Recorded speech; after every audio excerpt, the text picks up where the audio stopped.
बिस्मिल्लाहिर्रहमानिर्रहीम अस्सलाम वालेकुम रहमतुल्लाहि व बरकातुहू। आज हम आप लोगों को कुछ चीज़ें सिखाएंगे। आज हम सीखने की कोशिश करते हैं कि जब बतौर मुसलमान हम सोते हैं तो उस वक्त हम कौन सी दुआ पढ़ेंगे, और इसी तरह जब हम उठेंगे तो हम कौन सी दुआ पढ़ेंगे।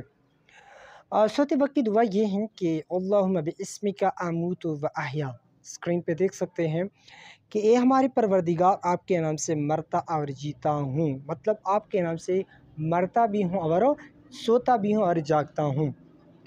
अंग्रेज़ी में हम इस तरह कह सकते हैं कि oh Allah, with your name I die and resurrect. इसी तरह जब आप इस तरह जब सोकर उठे तो ये दुआ पढ़े, अल्हम्दुलिल्लाहिल्लज़ी अहयाना बाद मा अमातना व इलैहिन नुशूर। तर्जुमा इसका ये है कि सब तारीफ़ें खुदा ताला के लिए है जिसने हमें ज़िंदगी बख्शी, हमें मारने के बाद और हमको इसी की तरफ उठकर और बख्शी, हमें मारने के बाद और हमको इसी की तरफ उठकर जाना है।